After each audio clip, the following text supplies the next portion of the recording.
So, what do you think happens when a really popular film actor who is on the precipice of becoming a leading man gets offered a big studio role in a film as a fanciful serial killer? And he plays it so well that it's seared into the psyche of not just the audience, but also casting directors. So I'm here with the actor William Mcnamara, and you might be surprised by the answer. Hi, Billy.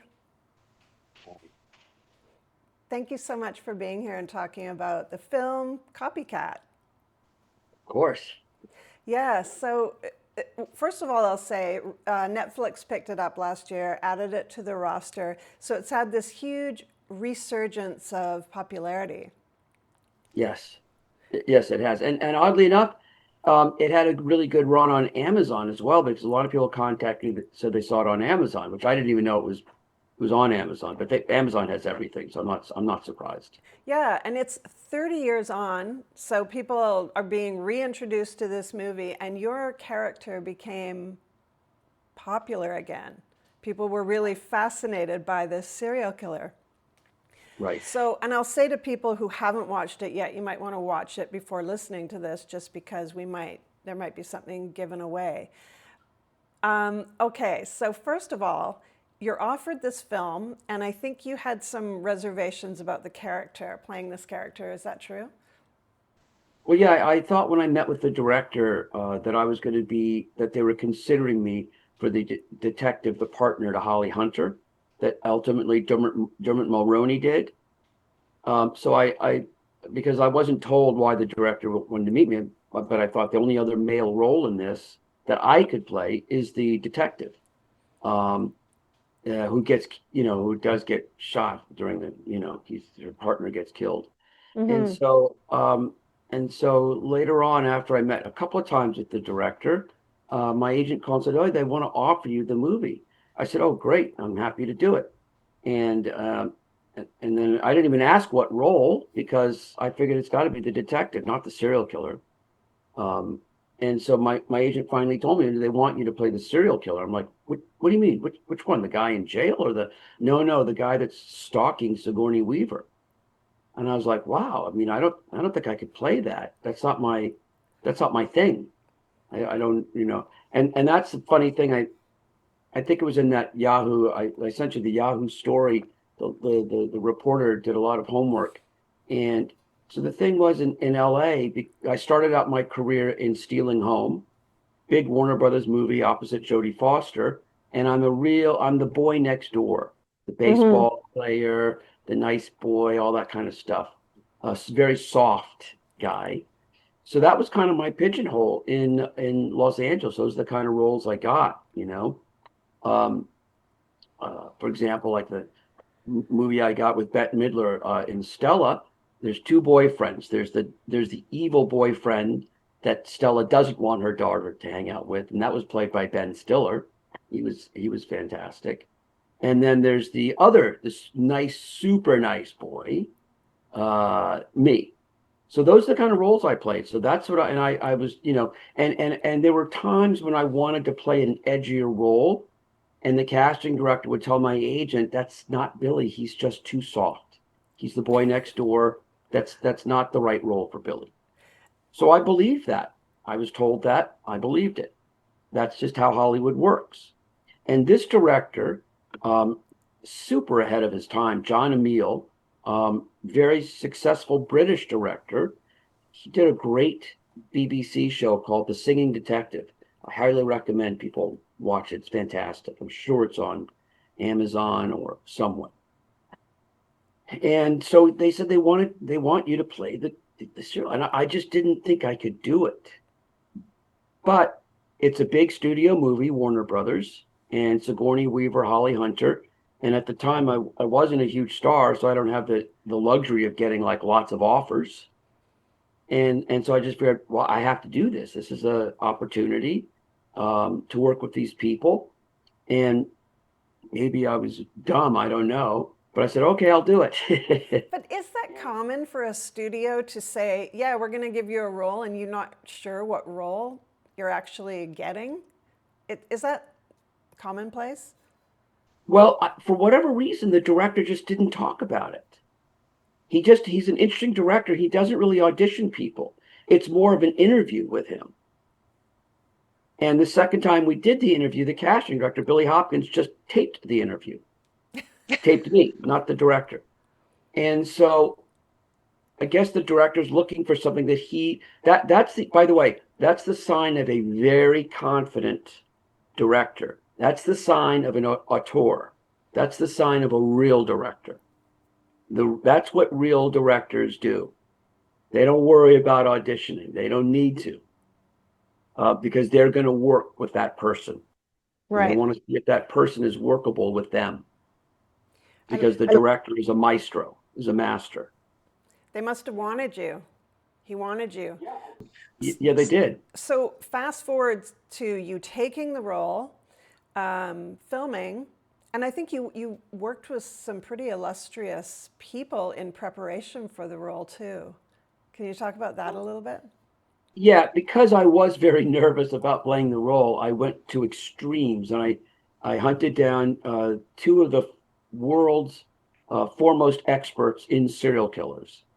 Um, Two people. I think his name was Robert Resler. Resler. He wrote a book called "He Who Fights Monsters." It's a Nietzsche quote. So he wrote that book, and I read it about serial killers, and I tracked him down. He was the former deputy chief of the FBI and one of the founders of the FBI's serial killer profiling unit. He was actually they made a TV series about him on Netflix. I can't remember the name of it, but it was a great show. And he was one of those two guys that started that program at the FBI. And then the other one was Dr. Park Dietz. He's the world's foremost forensic psychiatrist. He's so amazing that he was able to profile Ted Bundy prior to anybody knowing what Ted Bundy looked like, sounded like, anything. And it was Dr. Dietz's profile that ended up catching Ted Bundy. Wow. He said that the guy will be in his mid-30s. He'll have to be college educated, good looking, well-to-do, and he'll be driving a Volkswagen Bug convertible. Incredible. So what they did is they ran all the parking tickets in the neighborhoods of where all the murders happened. And they found a parking ticket for a Volkswagen Bug. And they looked it up. The guy was 35 years old, good looking, white Caucasian guy. The whole thing, that exactly what Dr. Dietz said, that's what opened. Then that's who they became interested in. And finally they caught Ted. So these people really know what they're doing. Well, I'm curious, what do they do with you to get you into the mindset of that kind of sociopath? Well, I mean, they shared a lot of things with me that I probably wasn't prepared to see or hear. I think they're so desensitized, they don't realize how negatively impactful some of the stuff that they have in their possession could be to somebody that is not familiar with this world. So I saw some videos, can't really talk about them. I saw, some pictures and heard some audio tapes. In particular, some audio tapes from that guy, John Hinckley, who was obsessed with Jodie Foster. Mm. And I think he's the one that shot Reagan or somebody like that because he wanted to get Jodie Foster's attention. Right. And so I got into the psyche that I'll tell you, nobody has the insight that I have when it comes to this sort of stuff, because they shared. Dr. Dietz was the expert witness on the Jeffrey Dahmer trial. So he had interviews with Jeffrey Dahmer. He's got probably 30 hours of interview tape with Jeffrey Dahmer. And weird things like, this is the weird stuff. Nobody knows this, by the way, but so Jeffrey Dahmer would get turned on by and use, before he went out on his hunt, certain video clips from movies that he was hugely fans of. One was the one Chucky that's under the couch and attacks you. I can't remember the name of that movie, but Jeffrey Dahmer loved that movie, and it inspired him and got him excited to go out. He also loved Darth Vader, and he had scenes that he would watch of just Darth Vader. And in his apartment, he had a whole Darth Vader outfit. He had a throne, a Darth Vader throne, and that was all part of his ritual. When he started dismembering people, he would go into he'd become Darth Vader. I'm really glad CopyCat wasn't filmed prior to him, because he would have really loved your character, I'm sure. Yeah. I'm wondering, did you also create a backstory for your character, like some type of trauma or maladaptive relationship with his mother or anything like that? Well, that was all in the script. It didn't make it to the movie, but that was in the script. Yeah, he had there was a bunch of flashbacks of him as a little kid, with the mother abusing him. So that was in the script, and it's supposed to be in the movie, but I guess for time they couldn't do it. And also, I think it's a good idea not to make excuses for these these serial killers or these killers. There's a lot of people that were badly abused, and they didn't turn out to be serial killers. So I don't know. Probably a good idea not to. But yeah, and the other thing is one thing I can't relate to is most of these serial killers in their background, when they're children, they would abuse animals. That's how they got started in it. So it's a progression from torturing an animal, and then another animal, and then this kind of animal, and then move on to humans. So it's a progression. It's interesting what you just touched on about trauma not creating a sociopath. I'm very much of the mind that sociopaths, psychopaths are born without empathy. And you actually, with the training you'd had, you played him as a quiet sociopath the first time around, which is really more common, not grandiose. It's much more common to be overlooked, understated, quiet, carry out what you do in a very internalized way. And that's how you did it the first time around. And then there was a reshoot involved. Do you want to talk a little bit about that? Yeah. So I had done all this deep research, and I realized that the Hollywood portrayal of serial killers is not authentic. It's not real. It's not even close to real. And I actually saw some videotapes of them, because a lot of times these killers would videotape themselves doing their deed. So, it's they're very, like you said, very internalized. It's not a Hollywood, uh, here's Johnny from, Jack Nicholson. That's not how they do it, but it's great entertainment. So yeah, so I did it the way that I was very unique, and the studio and the producer Arnon Milchan and the director and Sigourney Weaver all thought my performance was extremely unique and never been done before, and they thought it was great. However, the test audiences, when they test movies, the test audiences didn't think it was great, and they were bored, and they want the Hollywood portrayal. They're there to they're there to be entertained, um, you know. So we had to reshoot. They also, the other thing is, it wasn't really in this original script that I did, and they actually hired Frank Darabont, who's a very famous writer director. Shawshank Redemption, he wrote and directed, for one thing. He also created that show, Walking Dead. So Oh, he's he did the great. Shawshank. He adapted it from the book? Yes. Oh, Mhm. okay. He did the screenplay and then he directed it. That was his directorial debut, I believe. He was a big writer before that. So Frank Darabont is a phenomenal writer, and they paid him, I can't even tell you, but a lot of money to do the rewrites for the reshoots.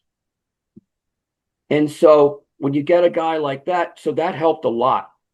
That helped a lot.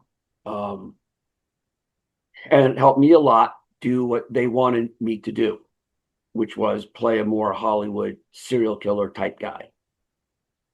Um, and so yeah, and then I did that, and I worked on it. I was very fortunate at the time, a very close friend of mine, Roddy McDowall, very famous child actor, and also an adult actor. He was in Planet of the Apes, for example. I think he was like Cornelius or somebody, I can't remember, but he was quite a Hollywood icon, believe it or not. You can Google him. He was a good friend of mine, and he kind of knew everybody in Hollywood. And so I called him. I said, "Oh, I was very panicked when my agent called me. He said, I have good news and I have bad news." And I didn't know what it was related to, even though a couple of days before I was walking with my best friend in Westwood, and there were two cute girls at a patio cafe, and they said, "Hey, we recognize you." And I thought, "Oh, I'll recognize you. I'm going to go over and talk to these two cute girls." And my friend came with me, and I said, "Oh, what do you guys recognize me from? Stealing Home?" That's the movie with Jodie Foster. They said, "No," they didn't even know what Stealing Home was. And I was like, "Oh, what do you recognize it from? CopyCat." CopyCat, it's not even out. What are you talking about? They're still editing it. And they said, "No, we saw a test screening that they pay you to go to." And I was like, "A test screen?" I was so kind of green. I didn't even know what that was at the time, actually. A test screen. I didn't know they did that. I had no idea.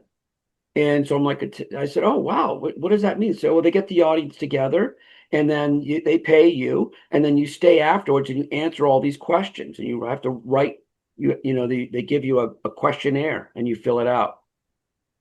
And so I said, "Oh, well, how was the movie?" "Not too good." "Oh, how did I do?" And I was like, so my friend thought they were messing with me, just trying to upset me. And my friend said, "Look, come on, they're just messing with you, dude. Let's get out of here." And so I said, "Yeah," and took off. And I didn't think about it again. I thought they were just being, assholes, UCLA girls, stuck up, wealthy, LA kids. And so then my agent called and said, "I have good news and bad news." And I'm like, "Oh, okay. The good news is they're not going to fire you." I'm like, "Who?" "The bad news is you have 21 days of reshoots on CopyCat. They're completely redoing your character." And I'm like, "Oh no." That girl was The, right. the dreaded reshoot. So that's that story. And then, luckily for Roddy, I was extremely nervous because I thought I'm not a big name and they could replace me, and they probably should, by the way, because my original instinct was not to do this. My original instinct was like, I don't think I could do this. Um, but Roddy, being who he was, and he just knew everybody, he told me, when I called him, he said, "All right, I tell you what, I'm going to check with my friend Tony. He's going to coach you on this. When you get the new script, call me, and we'll get Tony to come over and coach you." I thought, I didn't know who Tony was, but I know that Roddy knew every great director, writer, acting teacher. I'm sure whoever Tony is, he's going to be the best teacher in LA for sure. And so I was like, "Okay, great." I got the script. I called and said, "All right, I'm going to call Tony and see if he can come over for Wednesday night dinner." And so I was like, "Oh, okay." So Wednesday shows up, and I show up at Roddy's house in the valley, and he says, "Oh, Tony's not here yet. Go out on the veranda, have some tea. I'm making dinner. As soon as he gets here, I'll send him out." And I said, "Okay." And so I'm sitting out there having some tea. He's got a very nice, fancy house with a beautiful veranda on this beautiful garden. And Roddy's English, so it's an English garden, so it's really beautiful. And so I hear Roddy yell, "Tony's here. He's coming out to you now." I'm like, "Oh, okay. I can't wait to see who this Tony guy is, because I've had a lot of great teachers, by the way, acting teachers in New York and LA. I've been very lucky. But I hadn't heard of this Tony person. And so this guy comes out, and there's like, from behind the door, just his head comes out. And he goes, "William?" And I go, "Tony?" "It's Tony Hopkins, Anthony Hopkins, who played the serial killer in the Jodie Foster movie. Yeah, The serial you killer of couldn't all get time." anyone better. You couldn't get a better coach for playing a serial killer then. No, I don't think so. I don't think you get 3 Academy Award guy to come over and go. I don't think so. No, I don't think you could get anybody like Anthony Hopkins to do anything like that for free. I mean, I don't know if anybody's had that before. I don't think so. So very lucky. And what did he tell you? What did he tell you to do differently than you had done? He asked me what I did. How did I prepare? He wanted to dissect everything. He wanted to start off with the foundation, which is, what did you do? Let me hear what you did that upset that, that. And I told him I did all this research. I told him about Dr. Dietz. I told him about the wrestler, the FBI agent. I told him about all the stuff. And I told him I had notes. I probably prepared after working with those two guys, at least 150 pages of handwritten notes that I had. And he said, oh, he said, throw all that shit out. It's going to do nothing but get in your way. Throw it all out. And I was like, really? And he said, yeah, trust me, throw all that garbage out. That's just garbage. And he said, we're going to work on it. We're just going to memorize the lines backwards and forwards. And you're not playing a serial killer. So get that out of your mind. You're not a serial killer. That's not who you are. And you're going to make every moment a joyous occasion. It's joy. This brings you joy. And you're a really good person. You're not an evil serial killer. That's not who you are. So throw all that out. He said, unfortunately, all that research that you did put in your mind that you're this evil serial killer. Evil serial killers don't know they're evil serial killers. They just don't know it. Brilliant. They think they're misunderstood. They think this, they think that, and they never intend to do what they've done, but they just things get a little out of hand, and then they had to cut it up to hide it. So you're not a bad person. These guys don't think of themselves as bad people. No, they're narcissists, right? It's part of the deal. That is really fascinating. And I will say that now that you say that, I don't want to call parts of your performance comedic, but there's something that was almost comical. That scene where you're in the bar and you have drinks in your hand and you kind of dance your way up and it's so creepy because you're normalizing this. It's fun. This is fun. And the audience knows the intention. So I can see how that really worked, that approach. There were moments where you were gleeful and this is going to hurt, this kind of thing. And it takes the performance from being like, ooh, to being creepy. And part of that, too, is you do have a look that is really counterintuitive to what we want to think a serial killer will look like. Right. So Harry Connick Jr. he's so overtly unattractive and verbally unattractive. And then we have you who, like you said, boy next door. Right. Very, hiding behind these big glasses, which I'm sure were a prop at the time because they were those. Oh, yes. Yeah. And it seemed like you were, anyways, I'll circle back to this, some conceits in the movie that were really interesting. But so you did this performance, you made it comedic, and what was the outcome? And then just to piggyback on the comedic thing, the director's on the same page. There's a big scene. They had to there's the big bathroom scene where I string Sigourney up in the bathroom and I bring Holly Hunter in and I shoot Holly Hunter in front of her and I do all the stuff. That was like a 2 to 3 day shoot, just that bathroom. They had to the bathroom wasn't real. They had to build a set because they needed so much space to shoot in. So the bathroom had all these walls that would come out so they could do all these crazy things. And so it was this large room, the set, and what they do is they'll do the marks with the stand-in. So that scene, a lot of it was shot with a Steadicam. So the marks are critical.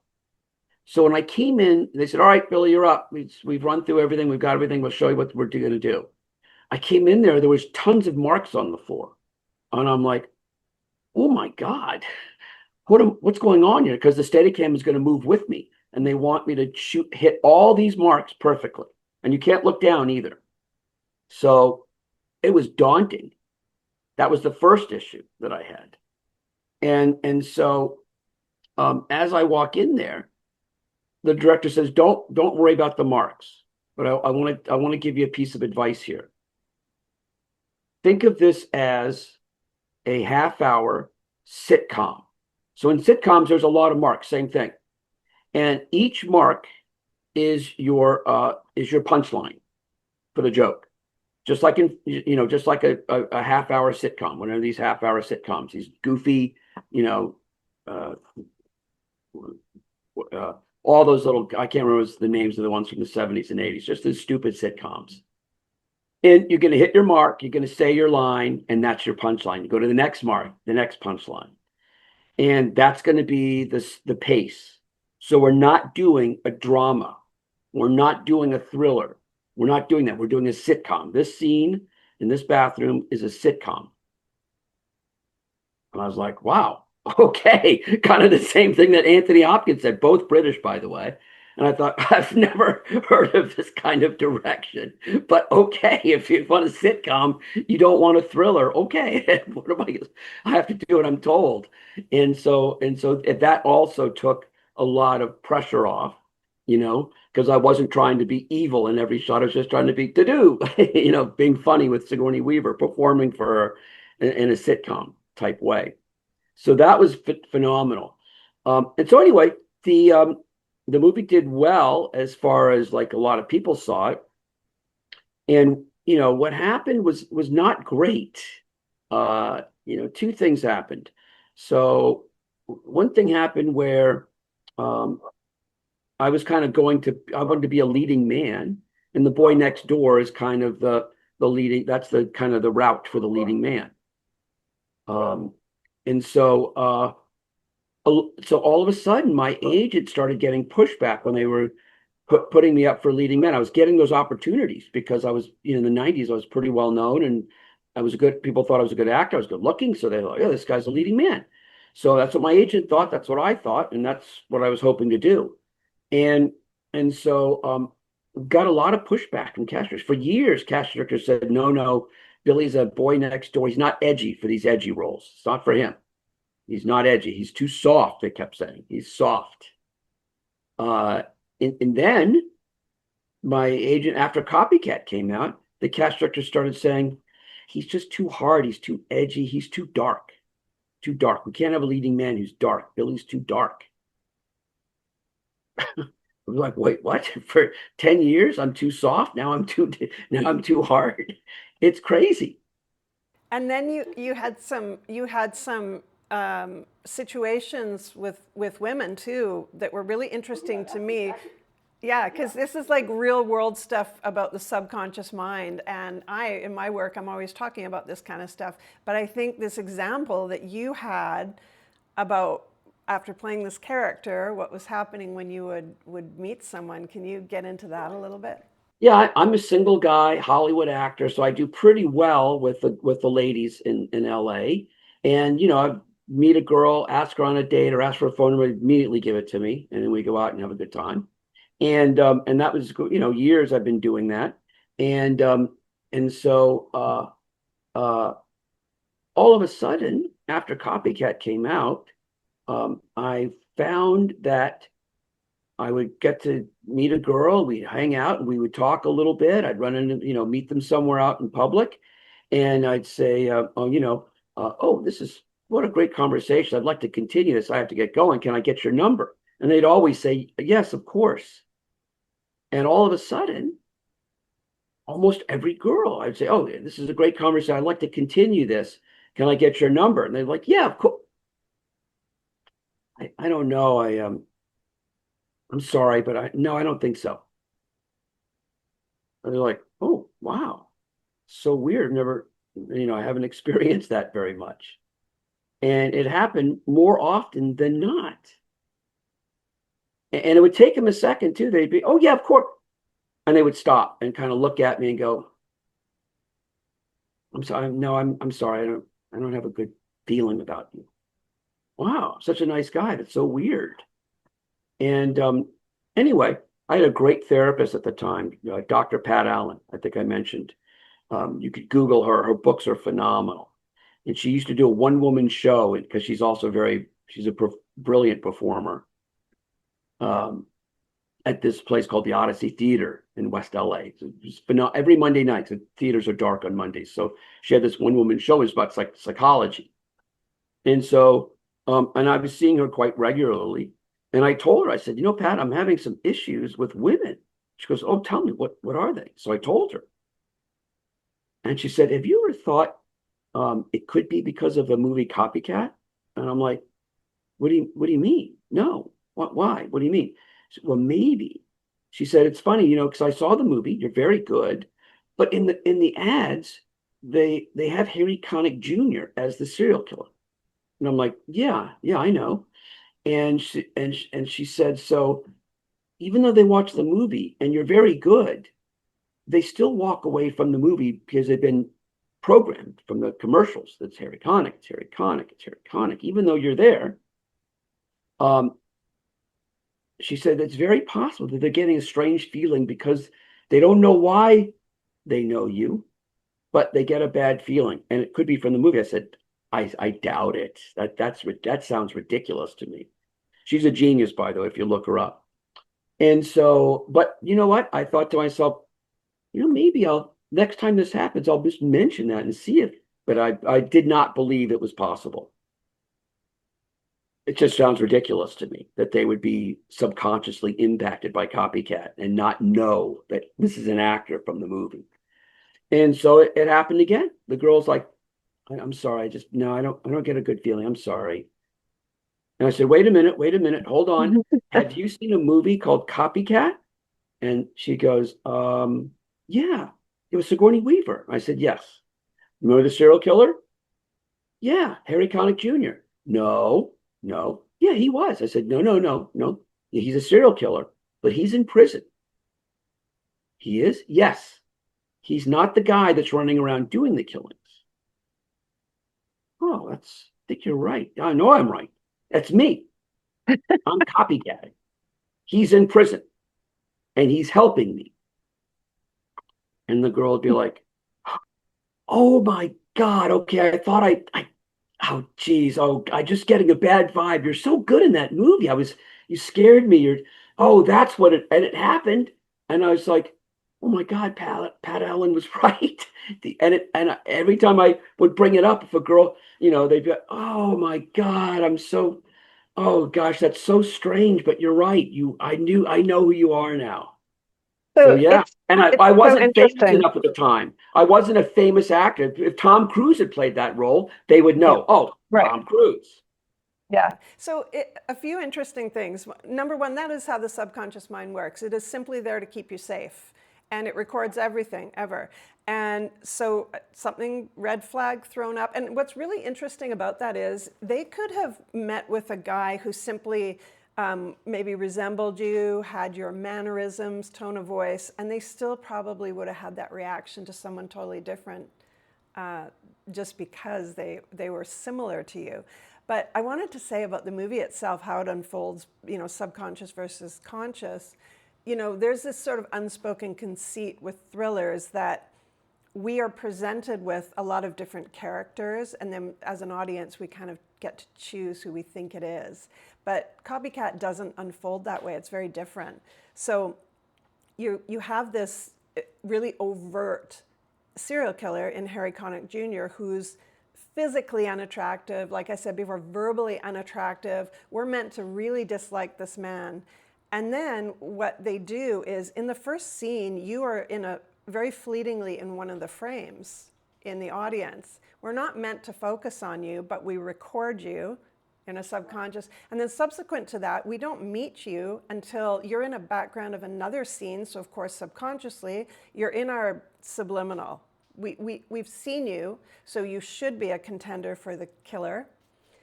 But because you're not overt, he's overt, you're subverted. You're in our psyche, but we're still surprised at the end when it's you. There's this good-looking guy he looks so boy next door, which makes it all the more horrifying. But that is why after the fact, we're presented with the conscious killer and the subconscious, and that's why after the fact the movie's done and people still remember that really how he was delivered consciously to us, and you were simply dropped and delivered into our subconscious kind of throughout until boom, we know it's you. So that's why people after the fact still go back to the Harry Connick Jr. character as the killer instead of you. However, that wasn't me. I always remembered you, and I met you many, many years ago, and I had a different experience because I said to myself, that's the killer from CopyCat, and he connected very well with that psychopathy, and I still had that feeling, like, that feeling, but it was very conscious. So it's really interesting the way a role can change things for you. And you would think, in terms of casting directors and agents, you would think that they could definitely make the association like that's acting. But you were presented in such a way that it's almost like such a subliminal character. Would you play a psychopath again? Well, yeah, and I did, I got offered a lot after CopyCat, and the money was so good, I did it a lot, too much. And Yeah. so I'm pretty good at it, and it's a lot of fun. So I've done it recently. I'm trying to think if I've done anything recently like that. No, not recently. I don't think so. But Well, now but I you've got did a new show. You've got The Trouble with Billy. The Trouble with Billy. Yep. That's a show that I wrote and directed, and will be coming out in a limited fashion in mid-February. Excellent.